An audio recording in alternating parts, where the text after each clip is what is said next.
She kicked my seat for 20 minutes straight. Then the purser made one move that turned the whole flight silent.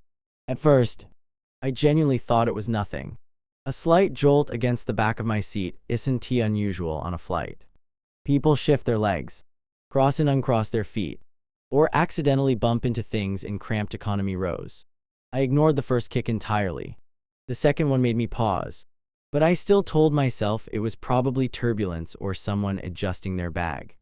I didn't want to be that passenger who assumes the worst over something minor. But then it happened again. And again. Each time, it was sharp enough to move my seat forward just a fraction. Enough to break my concentration and pull me out of whatever I was doing. I straightened my back, checked if my seatbelt buckle was loose, and even adjusted the seat pocket in front of me, thinking maybe something was causing the movement. A few minutes passed, and just as I relaxed, another aggressive thud hit the seat back.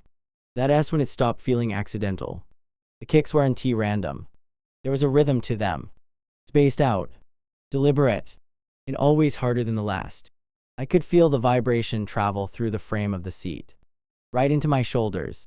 Other passengers were quiet, the cabin humming softly, which made each impact stand out even more. It felt invasive, like someone was tapping you on the shoulder over and over, but refusing to say why. I tried the polite route first. Ignoring it, I shifted slightly forward, giving more space, even though my seat was already upright. I thought maybe the person behind me felt cramped and needed a little extra room. But within seconds, another forceful kick landed squarely in the middle of my backrest. This one wasn't subtle at all. It was a statement. Curiosity finally got the better of me. I slowly turned my head to look back, not wanting to escalate anything. That's when our eyes met. She wasn't embarrassed. She wasn't apologetic. She was staring straight at me. Jaw clenched, arms folded tightly across her chest. There was no confusion on her face, only irritation, as if my seat had personally wronged her. The moment felt uncomfortably long, like a silent challenge. Before I could say anything, she rolled her eyes and shifted in her seat, her knee already lifting again. Another kick followed almost immediately. At that point, the situation crossed from mildly annoying to genuinely unsettling. I hadn't reclined. I hadn't spoken to her. I hadn't done anything beyond sitting in the seat I was assigned. Yet here she was, repeatedly striking my seat back with clear intent. I could sense nearby passengers becoming aware of it too. A few heads tilted slightly. A pause and page turning. The quiet kind of attention people give when they sense drama brewing but don't want to get involved. I took a slow breath, trying to keep my composure. The last thing I wanted was a mid-flight argument. But it was clear this wasn't going to stop on its own. The kicks had moved beyond irritation and into intimidation, a way of asserting control without words. And the worst part was the uncertainty, not knowing how far she was willing to take it, or how quickly a silent annoyance could turn into a full-blown confrontation. That was the moment I realized this flight was not going to be as uneventful as I had hoped. Once the pattern was established, it felt like she leaned into it. The kicks didn't just continue. They evolved. What had started as occasional jolts became more calculated, timed perfectly to disrupt any attempt I made to relax. If I leaned back slightly to stretch my shoulders, a kick followed almost immediately, as if she were monitoring my movements. The message was clear. She wanted a reaction. I tried to stay calm, reminding myself that airplanes bring out stress in people. Tight spaces, long waits, and the lack of control can make small annoyances feel unbearable. Maybe she was having a bad day. Maybe she felt entitled to more room than the seat allowed. I gave her the benefit of the doubt longer than most people would have. Still, patience has a limit, and she was testing mine with precision. The next kick came harder than the rest. My screen jolted forward. The tray table rattled, and I felt the eyes of the passenger beside me flick in my direction. That was when I realized ignoring it was no longer an option.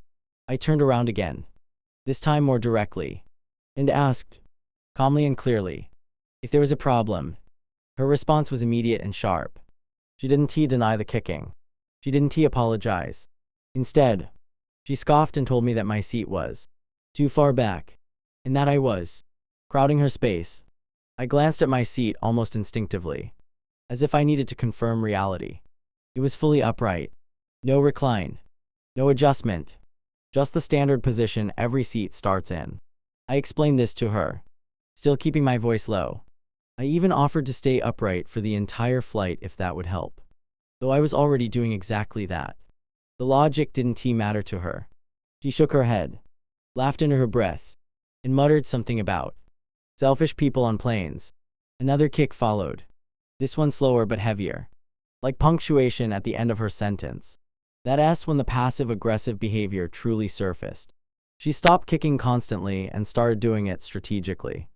A strong shove when I shifted. A sudden jolt when I reached for my bag. Just enough to remind me she was still there. Still annoyed. Still willing to make her displeasure physical rather than verbal. It felt less like a disagreement and more like harassment. The tension in the row became impossible to ignore. I could sense nearby passengers paying attention without openly staring. No one said anything, but the atmosphere changed.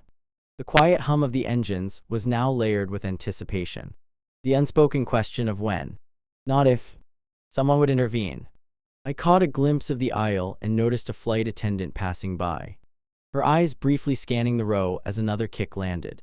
I considered raising my voice, calling for help immediately, or even confronting her more firmly. But I didn't want to escalate the situation in a confined space thousands of feet in the air. There's a fine line between standing up for yourself and turning into the problem passenger, and she seemed determined to push me toward crossing it. What struck me most was her confidence. She acted as if she expected to win, as if kicking a stranger's seat was a reasonable way to handle discomfort. There was no hesitation, no concern about consequences. She believed she was justified, and that belief made her behavior even more unsettling. By then, it was obvious this wasn't about legroom or seat position anymore. It was about control, about forcing a reaction. And as the minutes dragged on, it became clear that the situation was heading toward a breaking point, one way or another. It didn't take long for the cabin crew to notice that something was wrong.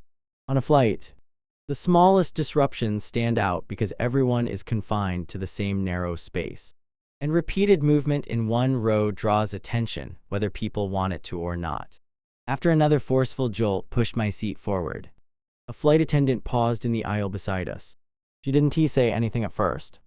She just looked at my seat, at the woman behind me, and then back at me, the way someone does when they already suspect what's happening.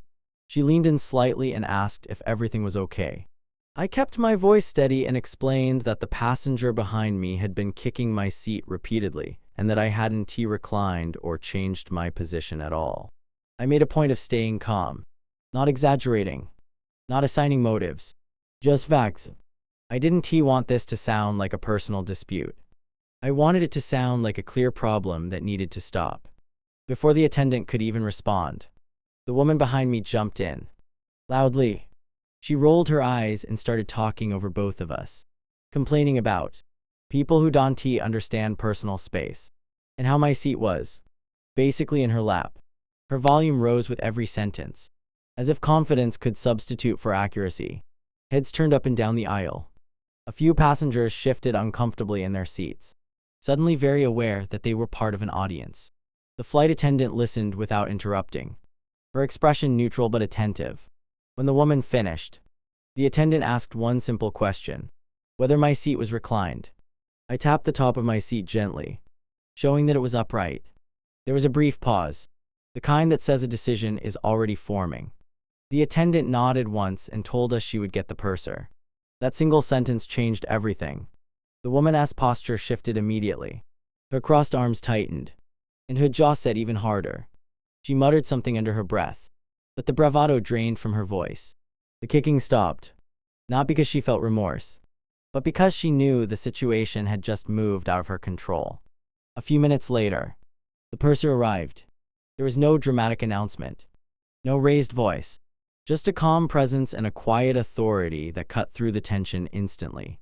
She asked to hear what happened, and once again, I explained, slowly, clearly, without embellishment. I could feel the weight of the moment, knowing that whatever decision was made would set the tone for the rest of the flight. When it was the woman's turn to speak, she launched into another complaint, this time more defensive than aggressive. She insisted she was uncomfortable, that she had no choice, that I was being inconsiderate. But something was different now. Her story didn't land the way she expected. The purser listened, but her eyes kept drifting back to the position of my seat. Still upright, still untouched. The purser asked a few short questions, measured, precise, and then fell silent. The cabin around us seemed to hold its breath. Even the woman beside me stopped fidgeting, clearly aware that this was no longer a minor annoyance but a situation being formally addressed. What struck me most was how quickly the power dynamic shifted. Moments earlier, the woman behind me had acted as if she owned the space, as if she could enforce her will through repeated kicks. Now she was being evaluated. Her behavior reframed not as a complaint, but as a disruption. The line between frustrated passenger and problem passenger had been crossed, and she seemed to realize it too. The purser finally nodded, as if confirming something internally, and said she would take care of it. Her tone was calm, but definitive. Whatever was about to happen, it was clear that the situation had moved beyond personal negotiation. Authority had stepped in, and the outcome was no longer up for debate. When the purser said she would take care of it, I assumed that meant a warning.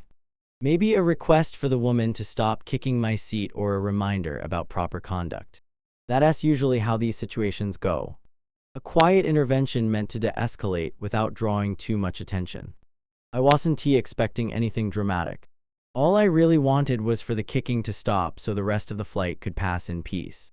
Instead, the purser surprised me. She turned to me first, not the woman behind me, and asked if I would be willing to move seats. For a split second, I felt a familiar frustration rise, the kind that comes from doing nothing wrong and still being the one asked to accommodate. But before I could respond, she added that there was an available seat further forward in the cabin with extra legroom and more space overall. Her tone wasn't apologetic. It was practical, almost strategic. I agreed, mostly out of curiosity. As I stood up and gathered my things, I noticed the woman behind me watching closely. There was a flicker of something on her face. Satisfaction, maybe, as if she believed this was a victory. In her mind, the problem was being removed, and she was getting exactly what she wanted. But then the purser didn't leave. As I stepped into the aisle, the purser leaned slightly toward the woman and said something quietly. I couldn't hear the exact words, but I saw the woman's expression change. The smug look faded, replaced by confusion. She pressed the button on the side of her seat, testing the recline. Nothing happened. She pressed it again, and again, harder this time, like force alone might make it work. Still nothing. Her eyes widened just a little, and she looked up at the purser, clearly expecting an explanation. The purser remained calm and composed. She explained, in an even tone, that due to her behavior toward another passenger, her seat would remain upright for the remainder of the flight. There was no anger in her voice, no public shaming, just a statement of fact, a consequence delivered without theatrics. The reaction was immediate. The woman started to protest, insisting it wasn't fair, that she was uncomfortable, that she needed to recline. The purser listened briefly, then repeated herself, just as calmly as before. The decision was final. No debate, no negotiation. As I moved toward my new seat, I could feel the shift in the cabin. Passengers who had been pretending not to notice was suddenly very aware of what had just happened. No one said anything, but the silence spoke volumes. This wasn't about punishment. It was about boundaries, and everyone understood that line had been crossed. When I reached the new seat, I realized just how different it was. More legroom, more space, quieter. The purser helped stow my bag and made sure I was comfortable before moving on. It felt less like being relocated and more like being upgraded out of the chaos. I glanced back once, just briefly. The woman was sitting stiffly upright, her arms tense, her frustration barely contained. She pressed the recline button one more time, as if hoping for a miracle. Nothing. The reality had sunk in. What made the moment so striking wasn't the outcome itself, but how effortlessly it had been handled. There was no argument, no raised voices, no scene, Just a clear acknowledgement that certain behaviors aren't tolerated, especially at 35,000 feet, where everyone's safety and comfort are interconnected. In trying to assert control through aggression, she had lost it entirely, and in the quiet, orderly way only a professional can manage. The purser had flipped the entire situation on its head. Once I was settled into the new seat, the contrast between the two situations became impossible to ignore. The noise, the tension, the constant awareness of someone behind me, all of it vanished almost instantly. The cabin felt calmer up front, as if I had stepped into a different flight altogether. I adjusted my seat, stretched my legs, and took a slow breath, realizing just how tightly I had been holding myself together before. From where I sat, I could still see the row I had moved from.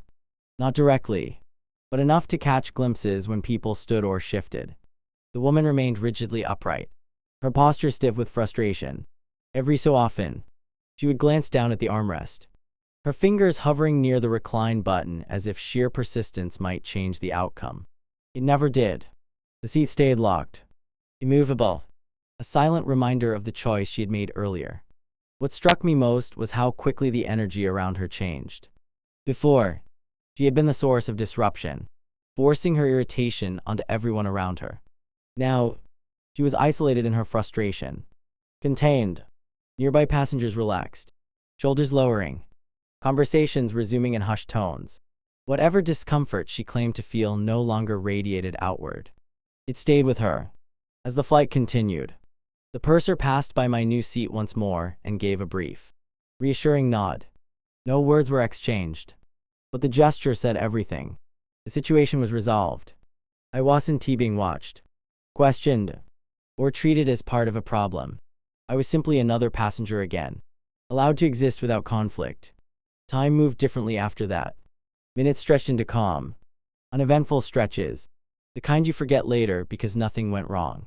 I read, listened to music, and even managed to doze off, something that would have been impossible earlier. It wasn't just the extra legroom that made the difference. It was the absence of hostility. Peace, it turns out, is the real luxury on a flight. Occasionally, I caught faint sounds from further back. A frustrated sigh, the rustle of someone shifting uncomfortably. But nothing escalated. There were no more kicks, no raised voices, no attempts to reclaim control. The rules had been set, and they held. When we began our descent, I noticed the woman again. She looked exhausted, not from the flight itself, but from the effort of holding on to anger that had nowhere to go. Her earlier certainty, the belief that she could enforce her will through annoyance and persistence, had dissolved. All that remained was resignation. As we landed and the plane taxied to the gate, people stood and retrieved their bags. The woman stayed seated, waiting, her movements slow and restrained. No one confronted her. No one needed to. The lesson had already been delivered, quietly and completely. Walking off the plane, I felt a strange mix of relief and reflection. The incident itself wasn't dramatic in the traditional sense. No shouting match, no public spectacle, yet it lingered in my mind. It was a reminder of how quickly small acts of aggression can escalate, and how effective calm authority can be in stopping them. At 35,000 feet, everyone shares the same limited space. Comfort isn't something you can take by force without consequences.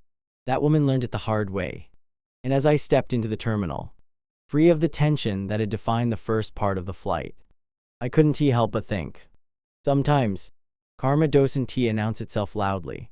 Sometimes, it just locks a seat upright and lets the silence do the rest. If you enjoy real stories where calm wins and entitlement doesn't hit subscribe. More moments like this are coming.